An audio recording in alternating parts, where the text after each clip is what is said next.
শিমলিপাল। এটা একটা নেপালগঞ্জ থেকে প্রায় ঘন্টাখানেকের জার্নি বাই প্লেনে আমাদের যথারীতি পৌঁছে দিল সেখানে। চারপাশে সাদা তুলোর মেঘে ঢাকা পাহাড়ি উপত্যকার মধ্যে আমাদের প্লেনটা গিয়ে দাঁড়ালো।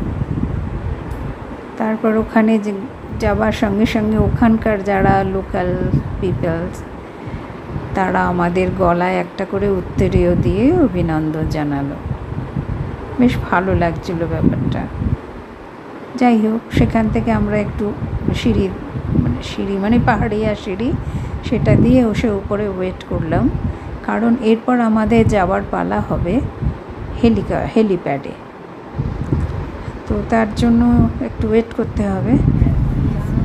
তো এইভাবে আমরা ওখানে আমাদের ডকুমেন্টারি ব্যাপারটা মিটিয়ে নিলাম। ওখানে আধার কার্ড এগুলো দেখে ওরা নামকরণ করে নিয়ে লিস্ট তৈরি করে আমাদের ক্রমান্বয়ে নিচে পাঠালো, যেখান থেকে হেলিপ্যাডগুলো ছাড়ে। 4 জন করে যাওয়া যাবে একটা হেলিপ্যাডে একবার ট্রিপে। তো যথারীতি আমার সময়ও চলে এলো উঠবার। 4 জনকে নিয়ে উঠে গেলাম। আমি ধারে জানলার সিটটাই পেলাম। মানে এইবার যখন প্লেনটা আস্তে আস্তে ছাড়লো হেলিপ্যাডটা, তো মনে হলো যেন কোথায় চলেছি। ধীরে ধীরে চারপাশে পাহাড়, মাঝে নিচে এক ছোট নদীর বয়ে চলেছে তীর করে, অনেক উঁচু দিয়ে দেখা যাচ্ছে। আর পাহাড়গুলো সব বাঞ্জার, কোনো গাছালি নেই। উপরে নীল আকাশ, আর আমাদের হেলিপ্যাডটা যথারীতি ঘুরতে ঘুরতে চলেছে। তো হাতে একটা ব্যাগ আমার আছেই, আর আমাদের যে বড় ব্যাগটা সেটা ওরা ওখান থেকে লোকাল নেপালিয়ানদেরকে ক্যারি করতে পাঠিয়ে দেয়। ওরা হেঁটে হেঁটে ওটা নাকি নিয়ে চলে আসে।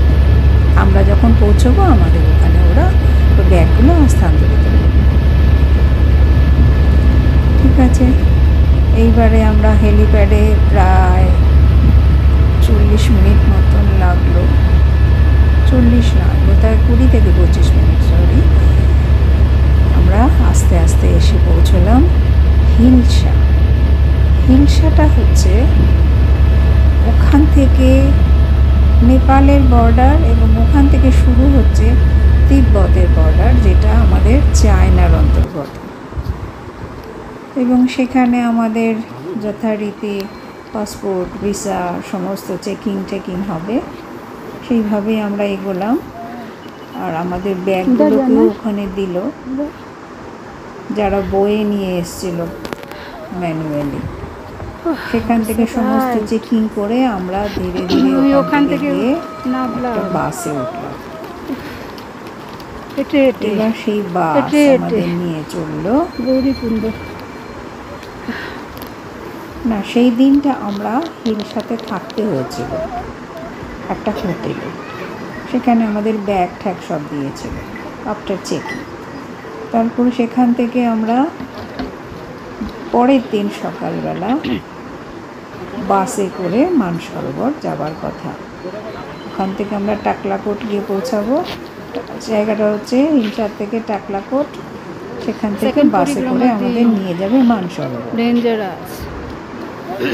ওখানেই আমাদের পরিক্রমা করাবে, স্নান করতে দেবে, তারপরে গিয়ে আমাদের আরেকটা হোটেলে একদিন রাখবে, যাতে তারপরের দিনই আমরা পরিক্রমাটা করতে পারি। পরিক্রমাটা হলো দার্জিলিং থেকে শুরু হবে, ওটা আরেকটু এগিয়ে মানসরোবর থেকে। আমি আসছি পরপর। তো যাই হোক, যথারীতি সেদিন আমরা হিলসাতেই হোটেলে কাটালাম। ওখানে হোটেলের বন্দোবস্ত আমাদের একটু ডরমিটারি সিস্টেম করতে হয়েছিল, কারণ 44 পিপলস ছিল আমাদের সঙ্গে। প্রত্যেকের ঘরে 5টা করে সিট ছিল সিঙ্গেল, এবং সেখানে সবাই মিলেমিশেই থাকতে হয়েছিল। ওখানে যাবার সঙ্গে সঙ্গে ওরা আমাদের ডিনার দিয়েছিল, সকালে ব্রেকফাস্টও দিয়েছে, গরম জলের ব্যবস্থাও ছিল। আমরা সবাই সঙ্গে করে একটা করে ফ্লাক্সও ক্যারি করেছিলাম। এবার পরের দিন সকালে আমাদের ওখানে সমস্ত চেকিং আবার হলো, হয়ে এবার আমরা বাসে উঠলাম। বাসে উঠে এবার যাব আমরা টাকলাকোট। টাকলাকোট মিন হুড়াং, এটা হচ্ছে তিব্বতের একটা ছোট শহর, এবং ওখানে গিয়ে তোমাকে একটু অ্যাক্লিমাইজেশন করতে হবে, মিন তোমার বডিটাকে একটু অ্যাডাপ্ট করাতে হবে ওখানকার ওয়েদার, ওখানকার হিলি এরিয়া, এইসব ব্যাপারগুলোর সঙ্গে পরিচিতি ঘটাতে হবে।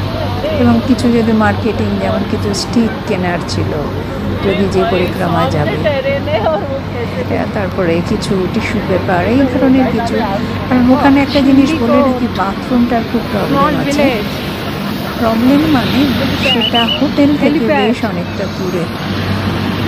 এটা আপ টু টাকলাকোট পর্যন্ত ঠিক আছে, কিন্তু তারপরে যখন থেকে মানসরোবরে যাব তখন গিয়ে এইগুলো ফেস করতে হবে। তার জন্য ওরা বলেছিল এইগুলো আপনারা ক্যারি করবেন, কিছু টিস্যু পেপার, স্টিক, জল, এই সমস্ত, এবং গরম জামা কাপড় সব পরে নিয়েছিলাম আমরা ওখানে। কারণ এতে তো আর ক্যারি করার কোনো ব্যবস্থা নেই, সুতরাং বডিতেই বহন করতে হবে। তাছাড়া আস্তে আস্তে আমরা তো শীতের মধ্যেই যাব। মানসরোবরের বাসে আমরা যথারীতি উঠে বসলাম এবং বাসটি শুরু করলো যাত্রা। কিছু দূর যাবার পরেই মনে হলো আমরা বোধহয় একটা কোনো নৈসর্গিক শহরে যাচ্ছি। সেটা যেতে যেতে যেতে হঠাৎ আমরা দেখলাম বাঁ দিকে যারা বসেছিল তারা হঠাৎ চেঁচিয়ে উঠল, ওই তো কৈলাস, ওই তো কৈলাস, কৈলাস এখান থেকে দেখা যাবে। আমরা সবাই অধীর আগ্রহে জানলা দিয়ে বাইরে তাকালাম। সত্যিই তো। অবশ্য তার আগেই একটা নীলাভ জলের সরোবরও শুরু হয়েছে।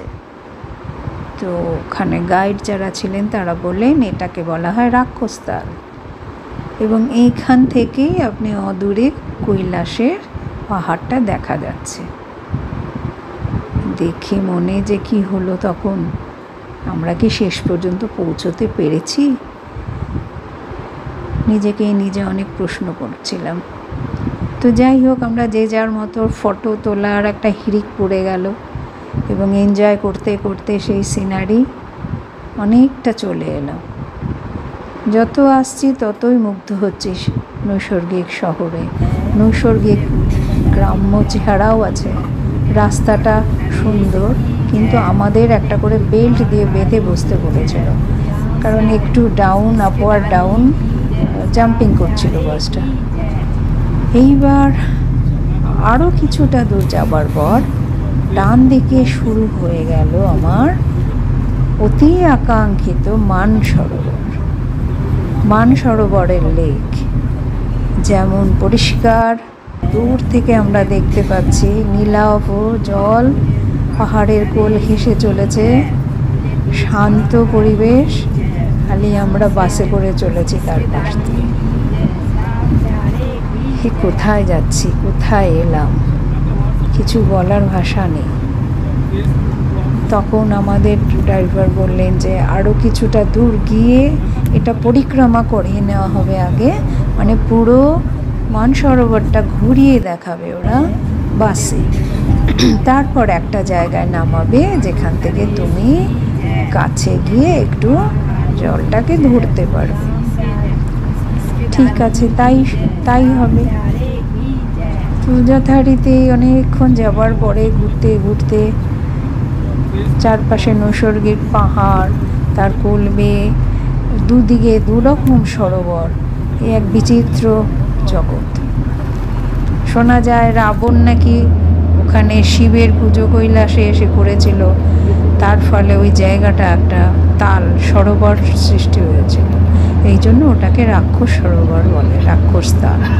কিন্তু ওইখানকার জলটা ভীষণই অ্যাসিডিক, কেউ জলটা ব্যবহার করতে পারে না, এমনকি মাছ পশু পাখিও যায় না।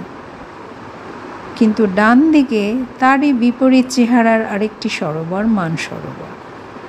যেমন ক্রিস্টাল ক্লিয়ার জল, তেমনি জলটাও মিষ্টি। তো এই অদ্ভুত দ্বৈত জিনিস আমরা একই সঙ্গে অনুভব করতে করতে এগিয়ে চললাম বাসে। এইবার অনেকক্ষণ যাবার পর একটা জায়গায় বাসটা এসে থামলো। আমাদের বলল, আপনারা নেমে যান মানসরোবরে, যার যার যা করার করে আসুন। আমরা যথারীতি নেমে গেলাম। নেমে যতটা পারলাম কাছে গেলাম। তবে তক্ষুনি গার্ড উচ্চস্বরে জানালো, না না না, কেউ নামবেন না, জল ঠান্ডা, ওই ঠান্ডা জল মাথায় দিলে আপনারা অসুস্থ হয়ে পড়বেন। তাছাড়া এখানে গভর্নমেন্টের বারণও আছে গিয়ে স্নান করা। আমার মনে মনে একটু রাগ হলো, এত দূর এলাম, আমরা স্নান তো করতে চাইছি, একটু তো করবো, তাহলে কেন আসা হলো এখানটায়? আমি কোনো কথা না শুনে, আমি কেন, আমার মতন আরও যারা তীর্থগামী ছিলেন তারাও সবাই ধীরে ধীরে একটু একটু করে নামলেন। তবে এটা বোঝা গেল জলটার মধ্যে ডুব দিয়ে স্নান করবার জায়গা নেই, কারণ তো সরোবর সে ডেপথ তো বেশি নেই। পাথরগুলোকেও দেখা যাচ্ছে ওপর দিয়ে সরোবরের জল বয়ে চলেছে বিশাল এলাকা নিয়ে। তা আমি আমার সন্তর্পণে যতটা পারলাম নিচে নামলাম। নেমে একটি বোতল দিয়ে মাথার মধ্যে কিছুক্ষণ জল ঢেলে স্নানও করলাম। করে যথারীতি ড্রেস চেঞ্জ করে, ওরা আগে বলেছিল ওখানে টেন্ট থাকবে ড্রেস চেঞ্জ করবার, কিন্তু আমরা সেরকম কিছু গিয়ে পেলাম না। যাই হোক, ওরই মধ্যে কোনো রকমে নিজেকে সাজিয়ে গুজিয়ে নিয়ে আবার বেরিয়েও এলাম। কিছু জলও নিলাম, কারণ অনেকেরই চাহিদা ছিল মানসরোবরের একটু জল নিয়ে এসো। জানি না কতটা নিয়ে যেতে পারবো, কারণ আমাদের তো আবার সেই প্লেনে হেলিকপ্টারে যেতে গেলে ওজনের ব্যাপারটা আছে। তো যাই হোক, হঠাৎই আমি 2 বোতল ভরে নিলাম। আরেকজন দেখলাম ওখানে একটা পুজোর মতন হাওয়ান টাইপের করতে শুরু করেছে। সেখানেও সেই হাই হাই করে সেই গার্ডটি গিয়ে সব বন্ধ করিয়ে দিল। না না না না, এখানে এসব চলবে না, আপনারা হোটেলের ভেতরে গিয়ে করবেন, এখানে করা বারণ আছে, আমাদের পানিশমেন্ট হয়ে যাবে। তো যাই হোক, কিছুটা মনে দুঃখ হলো, মেনে নিলাম। হতে পারে হয়তো এই কারণে জলাধারটা একটু নোংরা হলেও হয়ে যেতে পারে, সেই সাবধানতাই হয়তো তারা অবলম্বন করছে। দূর থেকে আমরা কৈলাস আর মানসরোবর একই সঙ্গে দেখে মনের ভেতরে তার ছবি নিয়ে আবার পুনরায় বাসে উঠে এবার আমাদের হোটেলে ব্যাক করার পালা। আমি আবার ওখান থেকে একটু 2টো পাথরও কালেক্ট করে নিলাম সরোবরের, একটু স্মৃতি তো থাকুক। এইভাবে তারপর আমরা সকলে সেই বাসে করে আবার হোটেলে এসে পৌঁছলাম। সেটা একটু দূরেই হলো, কারণ এখন একদম কাছে মানসরোবরে থাকাটা নাকি রেস্ট্রিক্টেড, কোনো হোটেলে থাকতে দেয় না কাছে, অনেকটা দূরে গিয়েই থাকতে হয়। তবে দূরে হলেও হোটেলটা থেকে আমরা মানসরোবরও দেখতে পাচ্ছিলাম, কৈলাসটা তো ভীষণই ভালো দেখতে পাচ্ছিলাম। তবে শোনা যায় মানসরোবরে ভোরবেলা 1টা থেকে 3টের মধ্যে দৈবিক কিছু শক্তি, আলো ওখানে ধীরে ধীরে নেমে আসে। আমরা সেই ফটোও একটা পেয়েছিলাম। জানি না কি আছে সেখানে, তবে এইসব দেখে মনে হয় সত্যিই বোধহয় আমরা স্বর্গেই এসেছি। ওখানেই তো ভগবান পার্বতী আর শিব নাকি স্নান করতে আসেন, কারণ মানসরোবর তো ব্রহ্মার মানুষ থেকেই তৈরি করেছিলেন ওখানে জলটা। তো যাই হোক, এর পরের দিন আমাদের প্ল্যান হলো সকালবেলায় ব্রেকফাস্ট করে আমরা বেরিয়ে যাব পরিক্রমার জন্য। সেটা যেতে হবে দারচিনে একটা জমদার বলে একটা সেন্টার আছে, একটা টেম্পল মতন ছোট, এবং প্রত্যেককে ওর ভেতর দিয়ে জমের পারমিশন নিয়ে ওপারে নামতে হবে, ক্রস করতে হবে আর কি মন্দিরটাকে। এবং তারপর তুমি যেভাবে যাও, হয় ঘোড়ায় যাও কি হেঁটে যাও, তোমার সুবিধে অনুযায়ী ঠিক করে নিয়ে পরিক্রমায় রওনা দেবে। তা আমরাও যথারীতি সেখানে গিয়ে পৌঁছে এক এক করে তাই করলাম। তবে ওখান থেকে কৈলাসটাকে আরও কাছে দেখতে পাচ্ছিলাম। যাই হোক, একটা অজানা একটা আশঙ্কাও কাজ করছিল, কারণ এতটা পরিক্রমা, সেখানে একদিন পুরো যেতে হবে, আবার সেই দিন থেকে পরের দিন আবার সেকেন্ড পরিক্রমাটা আরও টাফ, এবং ওখানে অক্সিজেনের অভাবও থাকতে পারে। কিছুটা ঘোরাতে গেলেও তোমাকে অতি অবশ্যই অনেকটাই হাঁটতে হবে, কারণ ওটা ডাউনওয়ার্ড বলে ঘোড়া নিয়ে ওরা রিস্ক নেয় না।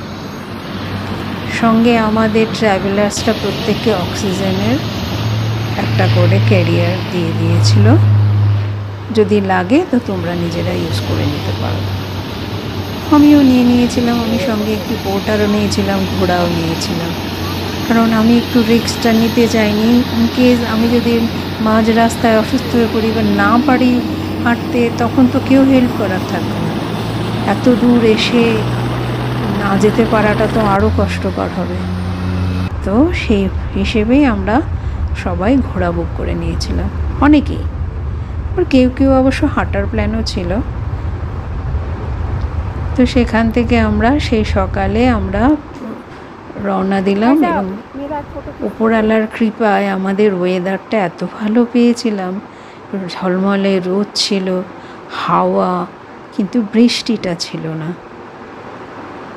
তো সেই জন্য ভগবানের উদ্দেশ্যে একটা প্রণাম করে আমরা ঘোড়ায় উঠে আমার যাত্রা শুরু হলো, পরিক্রমা।